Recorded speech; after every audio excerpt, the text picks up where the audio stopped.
इथे आल्यावर Phoenix Arizona इथे इंटरनल मेडिसिन मध्ये MD करून 20 वर्ष स्वतःची हॉस्पिटल बेस्ड फिजिशियन अर्थात हॉस्पिटलिस्ट म्हणून प्रॅक्टिस केली.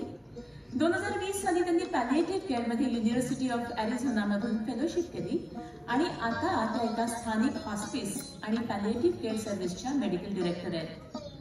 सोलापूर जिल्ह्यातल्या हराळी या खेड्यात जी ज्ञानप्रबोधिनी संस्थेची शाखा आहे तिथे त्यांनी गेल्या विजयदशमीला ग्रामीण महाराष्ट्रासाठी क्लेश शमन सेवा म्हणजे palliative care for rural Maharashtra हे प्रोजेक्ट सुरू केलंय. पॅलिएटिव्ह केअर हा वैद्यकीय सेवेचा एक महत्त्वाचा भाग आहे ज्याचा उद्देश गंभीर आजाराची लक्षणं आणि वेदना त्यामुळे होणारा मानसिक त्रास या सगळ्यांपासून आराम मिळवणे आहे. रुग्ण आणि त्याचं कुटुंब दोघांचं जीवनमान सुधारणं हे याचं प्राथमिक ध्येय. पॅलिएटिव्ह केअर आपल्याला माहितीच आहे की कोणत्याही वयात आणि गंभीर आजाराच्या कोणत्याही टप्प्यावर योग्य आहे. तर या सगळ्याबाबत जाणून घेऊया आपण डॉक्टर भाग्यश्री बारलंगे यांचे विचार. इतक्या उच्च शिक्षित समुदायासमोर मला माझे विचार मांडण्याची संधी मिळते त्याबद्दल मला फार आनंद होतोय. त्याबद्दल मी BMM उत्तरंग टीमचे मनापासून आभार मानते. माझा आजचा विषय आहे पॅलिएटिव्ह केअर. मराठीत त्याचं भाषांतर क्लेश शमन सेवा असं होतं. हे 2024 मधलं सॅन होजे इथलं कन्व्हेन्शन आहे. तर माझी आवडती भाषा मराठी ही इंग्लिशची शाल पांघरून जर आली तर तुम्ही मला क्षमा कराल अशी माझी आशा आहे. पॅलिएटिव्ह केअर हा जो डिसिप्लिन आहे मेडिसिन मधला, ही ब्रँच आहे नवीन निघालेली, तर त्याचा उगम मला असं वाटतं एका प्रश्नातून झाला. तो प्रश्न, त्या प्रश्नाचं उत्तर महाभारतातील अरण्य पर्वात युधिष्ठिराने दिलं होतं. प्रश्न होता सर्वात मोठा गुण कुठला, which is the best virtue in the world, आणि उत्तर होतं करुणा, कंपॅशन. 20व्या शतकाच्या पूर्वार्धात वैद्यकीय सेवेत बऱ्याच घडामोडी होत होत्या. पेनिसिलिन शोधलं गेलं, इन्सुलिन शोधलं गेलं, किमोथेरपी सुरू झाली वगैरे वगैरे, आणि ते the medical science was advancing in leaps and bounds. तर डॉक्टरांचं लक्ष कशावर होतं की एखाद्या रोगाचं जसा पाठपुरावा करायचा, निदान करायचं, खूप चाचण्या करायच्या, लॅब्स आणि एक्सरेज, आणि मग नवनवीन औषधं देऊन उपचार करायचे आणि तो रोग अगदी असाध्य म्हटला जाणारा रोग आम्ही कसा बरा केला हे अभिमानाने सांगायचं. मग आपल्याला वाटेल याच्यात वाईट काय आहे, हीच तर अपेक्षा आहे आपली वैद्यकीय सेवेकडून. पण त्या सगळ्या गोंधळात झालं काय की माणूस बाजूला पडला. म्हणजे त्याच्यामध्ये तेव्हा एकच प्रश्न प्रतिध्वनित होत होता जगामध्ये की सर्वात मोठा गुण कुठला, मग की तुम्ही स्टॅटिस्टिक्स विषयी बोलायचं की तुमच्या संशोधनाविषयी बोलायचं, कुठली ट्रीटमेंट दिली याच्याविषयी बोलायचं, पण मग याच्यामध्ये क्वालिटी ऑफ लाईफ म्हणजे आयुष्याचा दर्जा किंवा पेशंटचं सफरिंग म्हणजे क्लेश किंवा मृत्यू याविषयी कुठे आलं बोलणं. आणि म्हणून तो प्रश्न परत परत विचारला जात होता की सगळ्यात मोठा गुण कुठला, कसला अभाव आहे चित्रामध्ये. तर तो अभाव कोणी शोधला, कोणी त्याविषयी वैद्यकीय व्यवसायाला आत्मपरीक्षण करायला भागा पाडलं, तर डेम सिसिली सॉन्डर्स यांनी. त्यांनी 1967 मध्ये लंडनला पहिलं हॉस्पिस उघडलं. त्याचं नाव होतं सेंट क्रिस्टोफर हॉस्पिस. त्यांच्या जगाला 3 देणग्या आहेत आणि त्या फार महत्वाच्या आहेत. पहिली देणगी अशी होती की मरणसमयी आजाराची काळजी कशी घ्यायची. म्हणजे आपल्याला आश्चर्य वाटेल, आपल्याला वाटत हे काय सगळ्यांना येतं. त्यावेळी त्या अर्ली 1900s मध्ये 20व्या शतकाच्या पूर्वार्धात मृत्यूसमयी जी आबाळ होत होती ती अगदी चिंताजनक होती आणि मृत्यूचं अतिवैद्यकीकरण केलं जात होतं, जे की अजूनही केलंच जातं.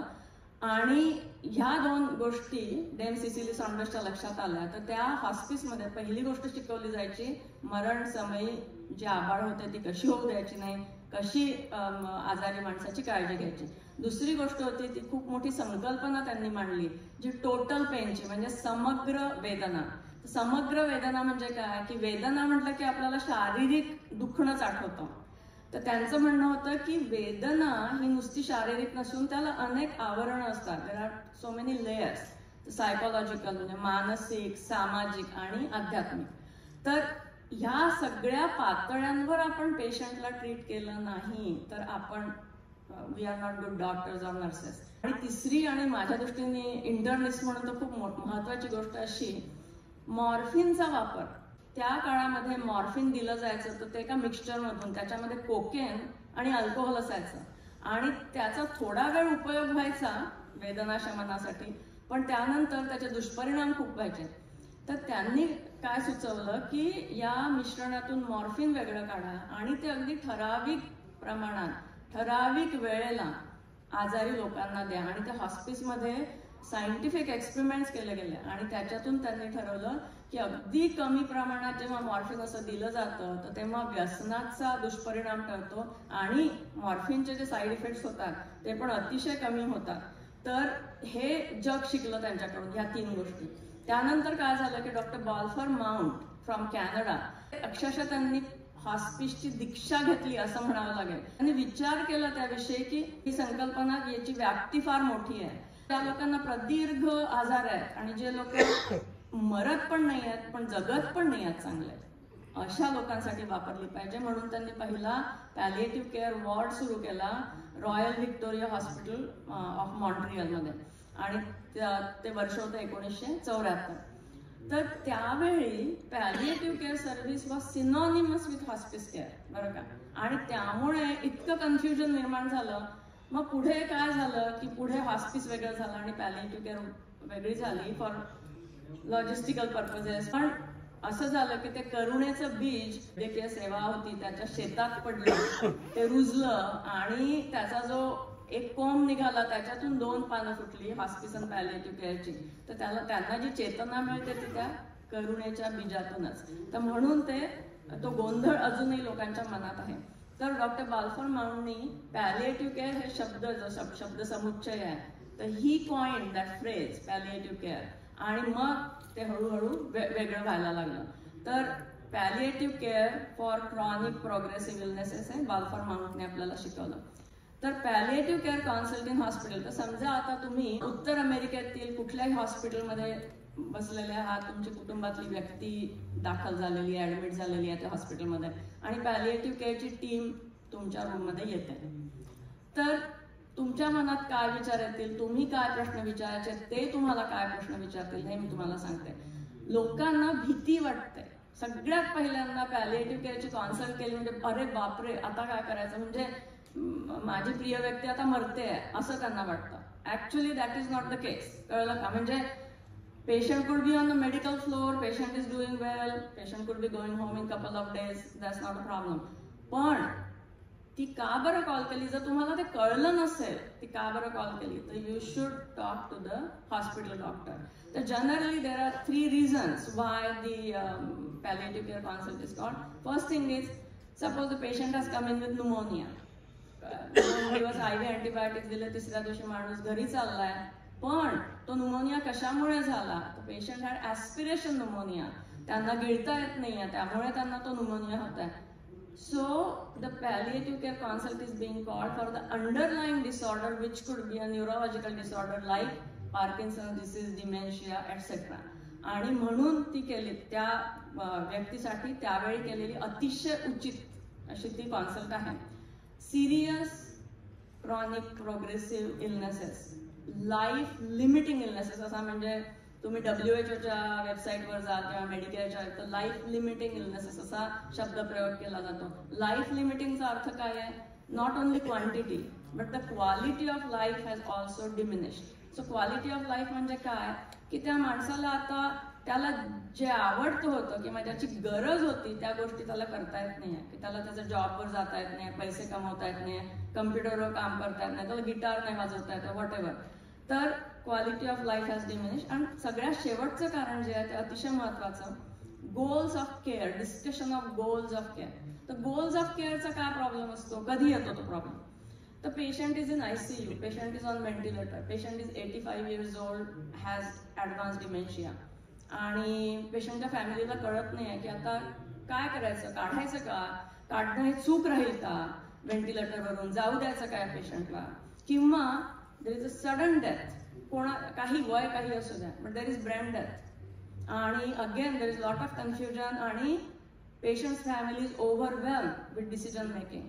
त्यावेळी goals of care have to be discuss. So palliative care will come, they will hold a long meeting, की अशी 15 मिनिटाची अशी होत नाही, 1-1.5 तासाच्या मीटिंग असतात पॅलिएटिव्ह केअर टीम बरोबर. आणि पॅलिएटिव्ह केअरची नेहमी टीम असते, म्हणजे एक डॉक्टर, एक नर्स, 1 सोशल वर्कर मिनिमम, आणि मग त्यांच्याबरोबर चॅपलान पण असतो आणि volunteer. They play a very very big role in palliative care. तर गोल्स ऑफ केअर डिस्कशन त्याच्यासाठी ती कॉल केलेली असते. पॅलिएटिव्ह केअरमध्ये कुठले डिसिजेस असतात, तर न्यूरोलॉजिकल डिसिजेसमध्ये सगळ्यात top of the order is dementia, all kinds of dementia, Alzheimer's, frontotemporal, Lewy body, सगळे डिमेन्शिया. आणि दुसरं म्हणजे या लिस्टमध्ये तुम्ही बघाल कॅन्सर आहे. हे सगळं कॅन्सर पासून सुरू झालेलं आहे. म्हणजे hospice was started for cancer patient, palliative care service was started for cancer patient, and then it is being expanded to all these other illnesses. कारण की आता लक्षात येत आहे लोक जास्तीत जास्त जगायला लागले आहेत, even if they have severe serious life limiting illnesses. मला ऑर्गन फेल्युअर विषयी एक सांगायचं आहे, कारण की ते जनरली लोकांना माहिती आहे. कॅन्सर म्हटलं की सगळ्यांना पटकन कळतं, डिमेन्शिया कळतो आजकाल, पण ऑर्गन फेल्युअर म्हणजे काय, तर खूप लोकांना कंजेस्टिव्ह हार्ट फेल्युअर असतो की they live a long life, and even if they don't live a long life, suppose they have severe hypertension, suppose they have coronary artery disease, they develop decreased function of their heart, and they go into congestive heart failure. माझ्या हॉस्पिटलमध्ये एक patient होता की तो 15 वेळा admit झाला एका वर्षात. सो 12 महिन्यात 15 ऍडमिशन. ऍडमिनिस्ट्रेशन म्हणजे इतके ते वैतागले होते की हा माणूस कसा काय होता. ER मध्ये आला की म्हणाले फ्रिक्वेंट फ्लायर आला वगैरे. मग तर काय झालं होतं की सगळेजण त्यांना कळेना की आपण चूक कुठे करतोय या पेशंटची काळजी घेण्यात. मग कोणाच्या तरी डोक्यात आलं की पॅलिएटिव्ह केअरला कॉल करा. मग त्यांनी एनरोल केलं. तर आम्ही त्या पेशंटला, मला सांगायला आनंद होतो, पॅलिएटिव्ह केअरवर एनरोल केल्यावर that patient did not need come to the emergency room for a whole 1 year. आणि तो घरी राहिला माणूस, कारण की त्या सिच्युएशन कशी होती बघा. Patient himself was 85 years old, his wife was 82 years old. ते दोघे एकमेकांची काळजी घेण्याचा प्रयत्न करत होते. मुलं होती आणि ती चांगली होती, they were trying to come and help them, पण ती दोघंच असायची. त्या बाईला सांगितलं की तू रोज याचं वजन कर आणि याला सॉल्टी फूड खाऊ घालू नको. त्यांना ते जमायचंच नाही आणि they use to buy readymade food. ती जेव्हा नर्स पॅलिएटिव्ह केअरची तिच्या घरी गेली, त्याने फ्रीज उघडून पाहिलं, it was full of TB dinners. That was one thing. In congestive heart failure it is contraindicated. आणि सेकंडली त्यांना ते वजन करणं सुद्धा जमायचं नाही. मग तिने एक स्पेसिफिक जागा शोधून दिली की रोज इथे येऊन उभं राहायचं आणि करायचं. इतकी सोपी गोष्ट होती ती. आणि मग बऱ्याच गोष्टी होत्या, मेडिकेशन्स खूप होते, ते रिकन्साईल केले वगैरे वगैरे. आणि मग आम्हाला काही झालं तर आम्हाला फोन करा, तुम्हाला ER मध्ये जाण्यापेक्षा आम्हाला. आणि that treated their anxiety so well की ती दोघंही रात्री छान झोपायला लागली, त्यांची मुलं आनंदी झाली. आणि so that is hence palliative care. Palliative केअरचा ऑर्गन फेल्युअर मध्ये खूप उपयोग होतो. तर remember that is not only for neurological और कॅन्सर पर्पजेस. त्याच्यामध्ये बाकीचे डिसीजेस आहे, complications of Covid, complications of diabetes, severe osteoarthritis आणि डेबिलिटेटिंग ओल्ड एज. तर जर एखादी व्यक्ती तुम्हाला अशी कधी दिसली की त्यांना एक डायग्नोसिस नाही असा मोठा, पण ते असे थकलेले आहेत, तर ती व्यक्ती अशी थकलेली असते आणि they are declining but they don't have a diagnosis, they also can be treated under palliative care. They may not qualify for hospice, but they will qualify for palliative care and they will benefit a lot from that service. So what are the myths about palliative care? हे सगळ्यात महत्वाचं. गैरसमज काय आहे palliative care विषयी? तर सगळ्यात पहिल्यांदा ऍज अ सेड की पॅलिएटिव्ह केअर म्हटलं की लोकांना वाटतं की हा पेशंट मरणार आहे. तर is it end of life service? No, it's truly not. It is about how to live life well. It is not about death at all. तर असं म्हटलं जातं की जेव्हा मेटास्टॅटिक कॅन्सरचा डायग्नोसिस होतो, डिमेन्शियाचा डायग्नोसिस होतो, त्या डायग्नोसिसच्या दिवशी पॅलिएटिव्ह केअर कॉन्सल्ट कॉल करायची आहे. Not when patient is dying. When all the treatment is stopped and patient decides not to continue acute care, then you call hospice care.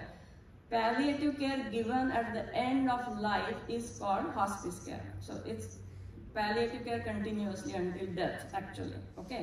But ते नुसती नावं बदललेली आहेत. Okay. आणि the intensity of service changes as we go down that road. Okay. Secondly, की rationing of care, बापरे याची तर लोकांना एवढी भीती असते. I took care of a patient named Jimenez. He was 68 years old only. He had severe diabetes, complications of diabetes, त्याचे toes वगैरे सगळे they were amputated. He had progressively worsening kidney disease. Internal medicine doctor said you need palliative care. consult. तो इतका संतापला तो I am not dying. They will not give me dialysis. My whole family has been on dialysis वगैरे वगैरे. खूप बोलणं झालं त्याच्याविषयी. म्हटलं ठीक आहे. तू जा घरी यावेळी. He continued to come back. He continued to get hospitalized. शेवटी he ended up on dialysis and the nephrologist called palliative care council because he was not doing it. मग शेवटी तो he agreed to that and we used to do Zoom meetings with him. Zoom is not even, he didn't have to go anywhere. We used to go to him. तर zoom meetings करायचो आणि he was very happy with the service. आणि मग down the road 8-9 महिन्यामध्ये तो एवढा थकला कि by the time he was like 71 years old, he decided to let go dialysis and he passed on hospice care. The palliative care मध्ये holding their hands, educating the family and patient हे खूप मोठ्या प्रमाणात घडतं, but there is no rationing of care. त्याला जी treatment मिळायची ती मिळालीच बरोबर. Then is it an imposition? म्हणजे आता ते palliative careची टीम आली आहे, पण काही काही लोकांना काय होतं की ते खूप जड असतात ह्या गोष्टी. म्हणजे वी आर ओव्हरवेल्म. ऑलरेडी आपली प्रिय व्यक्ती हॉस्पिटलमध्ये असते, ते कुठलंही कारण असो, की साधं असो त्या घरी जाणार असलं तरी we are overwhelm. Do we really need to talk about advanced care planning, advanced directives? We are not ready. If you are not ready, that is okay too. You just have to tell the hospital doctor that look, maybe next time or I can do this as an outpatient. हे म्हणा. म्हणजे आपण मराठी लोक फार भिडस्त असतो असं मला वाटतं. तर ती पॅलिएटिव्ह केअरची टीम आली तर असं म्हणण्यात काहीही वाईट नाही. पण दुसरी साईड अशी आहे की पॅलिएटिव्ह केअर आउटपेशंट मध्ये मिळणं अतिशय कठीण आहे. कळलं ना? म्हणजे मी तरी आउटपेशंट पॅलिएटिव्ह केअर क्लिनिक फक्त VA हॉस्पिटलमध्ये पाहिले आहेत. They are very well run आणि खूप ते झूमवरही खूप विजिट्स घेतात. तुम्हाला जर ते तुमच्या गावात मिळालं तर मध्ये you are lucky.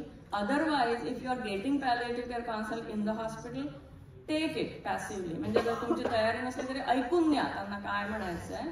You just take notes. You don't have to sign any papers. काहीही करायचं नाही, नुसतं ऐकून घ्या. Okay, so that is very important. आणि are you going to lose your primary care physician if you sign upon palliative care? Not at all. Actually ते उलट आहे. मी आता 2 पेशंट्सना शोधून दिले प्रायमरी केअर फिजिशियन की you need to get your flu shot, you need to do your mammogram, whatever. So ते थांबत नाही, तर ते primary care physician you still नाही. आणि इज इट गिव्हिंग अप? हे खूप मोठं आहे बरं का अमेरिकेमध्ये की is it giving up if you choose palliative care or hospice care? आम्ही असं म्हणतो की जेव्हा तो होप शब्द वापरताना की मला खूप आशा आहे कुठल्या तरी गोष्टीची, तर hope use the word as a verb instead of using it as a noun. I hope for better control of my symptoms. I hope to go home and die. I hope to do this. It's not my hope is that. असं नाही, ते noun नाही आहे. कारण ते मग काय होतं, मग त्या अशा अनरिअलिस्टिक एक्सपेक्टेशन्स राहतात. So use it as a verb. हे झालं myths of palliative care. Then the difference between palliative care and hospice पहिला तुम्हाला सांगितला. At the end of life. End of life काय? By Medicare the definition is 2 doctors have to say that patient may not do well or patient will die within next 6 months. So ते 6 months असं एक त्यांनी duration ठेवलाय. तर ते हॉस्पिससाठी certification लागतं. हॉस्पिसला टर्मिनल डायग्नोसिस लागतो. पॅलिएटिव्ह केअरला डायग्नोसिस लागत नाही. Palliative care is mainly about symptom management. So तो एक फरक आहे. Prognosis as I said many years. म्हणजे palliative care is given for years together for people like who have rheumatoid arthritis, multiple sclerosis, dementia वगैरे.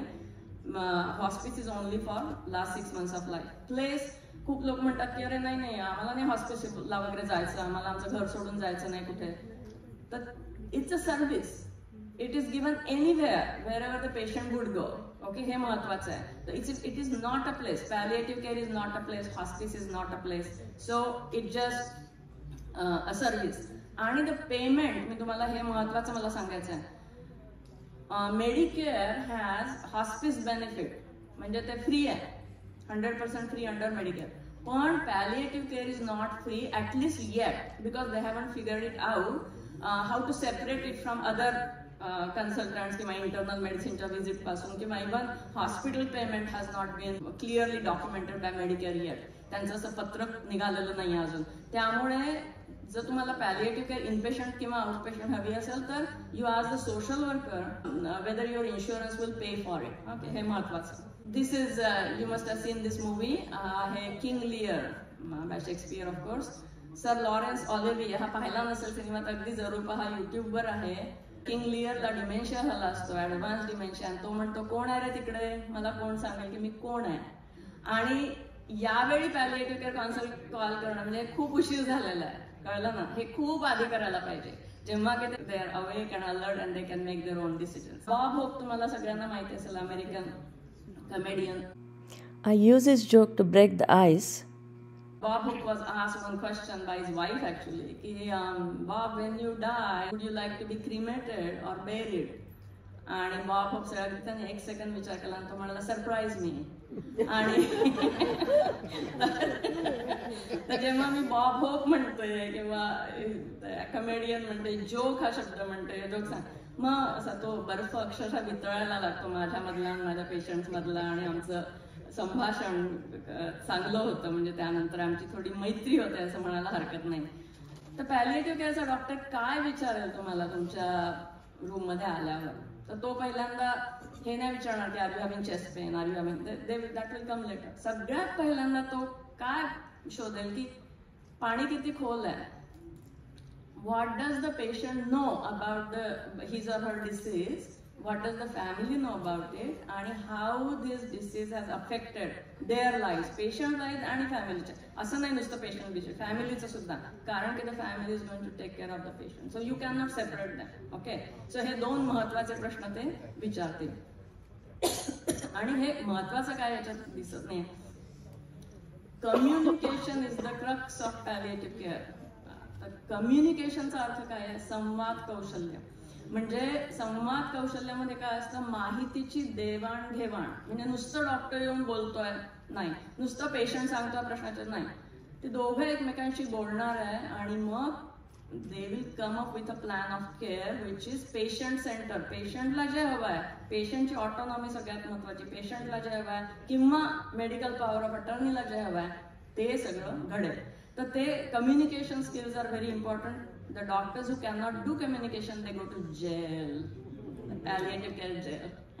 So the total pain concept is so beautiful because it speaks of personhood. मला हे इतकं आवडतं. Personhood म्हणजे personality म्हणजे काय, व्यक्तिमत्व. पण पर्सनहुड म्हणजे काय, संपूर्ण व्यक्ती, संपूर्णता आहे त्याच्यामध्ये. तर त्याच्यामध्ये आपण आपलं नुसतं शरीर नाही आहे, तर त्याच्यामध्ये असे सगळे लेयर्स आहेत आपल्या भोवती या रांगोळीसारखे. सगळ्यात पहिली गोष्ट करतात पॅलिएटिव्ह केअर वाले की they find out what is the total pain all about आणि they try to treat it. Secondly they give information. आता information, we are in the ocean of information all the time. मग ती सगळ्यात महत्वाची information कुठली आपल्यासाठी, मग ते सांगतात पेशंटला की तुम्हाला काय महत्वाचं. Patient has congestive heart failure, you should have the echocardiogram report handy, may be in your cellphone. त्यांच्या मुलांना सांगतात ते, कारण की ते दुसरंच कुठलं तरी काहीतरी त्यांच्याजवळ खूप भारूड असतं पण एकोकार्डिओग्राम रिपोर्ट नसतो वगैरे. तसंच ते केअर टेक्निक्स सांगतात. म्हणजे तुम्हाला एक सिम्पल खूप छान गोष्ट सांगते. COPD हा डिसीज तुम्ही ऐकला असेल, क्रॉनिक ऑब्स्ट्रक्टिव्ह पल्मोनरी डिसीज.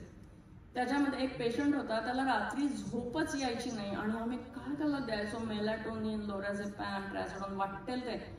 तर एक पॅलिएटिव्ह केअर नर्स त्याला घरी बघायला गेली आणि तो असा, त्याच्याकडे हॉस्पिटल बेड नव्हता, तो कसं तरी 3-4 उशा वगैरे घेऊन काहीतरी झोपत होता आणि तो रात्रभर खोकत राहायचा आणि तो तळमळत राहायचा आणि त्याची बायको जागी राहायची त्याच्याबरोबर. तर ती नर्स म्हणाली तुम्ही एक टेबल फॅन आणा आणि असा तो ठेवायचा की त्याच्या चेहऱ्यावर ती हवा खेळत राहिली पाहिजे रात्रभर किंवा दिवसभर सुद्धा. आणि ते इतकी साधी गोष्ट त्यांनी केली आणि ती हवा तोंडावर आल्यावर तो इतका रिलॅक्स झाला. आणि मला इतकं आश्चर्य वाटलं त्याचं. मी त्याला झूम मीटिंगवरही पाहिलं आणि ही वॉज सो हॅपी की म्हणे आम्हाला आतापर्यंत हे कोणी कधी सांगितलं नाही. तर palliative care does that for you. It will tell you simple caring techniques. Then starting withdrawing care, ventilator विषयी सांगितलं. आणि सगळ्यात म्हणजे transitioning to hospice care. Advance care planning हे अतिशय महत्वाचं आहे. कुठल्याही रोगात, कुठल्याही आजारात, कुठल्याही वयात. आणि त्याच्यामध्ये ऍडव्हान्स केअर प्लॅनिंग मध्ये डिसीज ट्रॅजेक्टरी काय आहे, हा पर्टिक्युलर डिसीज तुम्हाला झालेला आहे, हा किती वर्ष चालेल, की अगदी are you at risk for sudden death, मग तुम्ही काय करायचं, तुम्ही तुमचे पेपर्स केलेले आहेत का व्यवस्थित, बँकेचे, इस्टेटचे, तुमच्या स्वतःच्या लिव्हिंग विलचे, हे सगळं बोललं जातं. आणि हे एकदाच नाही, दर 3-4 महिन्यांनी परत it is रिव्हिजिटेड. It's a very modern cartoon, की एक खूप श्रीमंत माणूस मरत असतो, सगळी मुलं असतात आजूबाजूला आणि तो काहीतरी कुजबुजतो आणि त्यांना सगळ्यांना वाटतं की हा आपल्याला काहीतरी खूप महत्वाचं सांगणार आहे त्याच्या इस्टेट विषयी. तर तो म्हणतो की make sure you delete my browsing history. The whole point of palliative care is to avoid unnecessary intervention. म्हणजे ते अतिवैद्यकीकरण, मृत्यूचं अतिवैद्यकीकरण जे केलं जातं, स्वीकारलाच जात नाही की हा माणूस आता काही दिवसात, आठवड्यात जाणार आहे, हे न स्वीकारता आयसीयू मध्ये ऍडमिट करणं आणि मग नंतर म्हणणं 3-4 आठवड्यांनी ते गेले बरं का आयसीयू मध्ये आणि आम्ही आमच्या आईवडिलांसाठी सगळं काही केलं. ही एक फॅशन झालेली आहे. हे मला फार दुःखाने सांगावं असं वाटतंय आणि हे होऊ देऊ नये म्हणून पॅलिएटिव्ह केअरचा उपयोग आहे. आणि म्हणून definition of palliative care is relieving health related suffering. It is relieving, it is not curing. Okay, they are not going to treat it actively. Relieving the health related suffering. क्लेश समन सेवा patient साठी आणि family साठी. हे परत Lawrence ऑलिव्हियरचं चित्र आहे, त्याच्यामध्ये तो ग्लाउसेस्टर, तुम्ही पाहिलं असेल ते नाटक, तर ग्लाउसेस्टर म्हणतो की सर मे आय किस दाय हँड, आणि किंग लियर म्हणतो my hand smells of mortality, let me wipe it. So what I would like to say that की आपल्या अवतीभवती मृत्यूचा गंध असतोच, पण आपल्या सेवाभावामुळे, आपल्यातील करुणेमुळे त्याचा सुगंधी स्मृतींमध्ये त्याचा रूपांतर व्हावं, हीच माझी इच्छा आहे, अपेक्षा आहे. नमस्कार. मनापासून धन्यवाद. हा हराळी या गावातला सूर्योदय आहे बरं का, तर तिथे पॅलिएटिव्ह केअरचा सूर्य उगवतोय, तिथे मी प्रोजेक्ट सुरू केला. थँक्यू.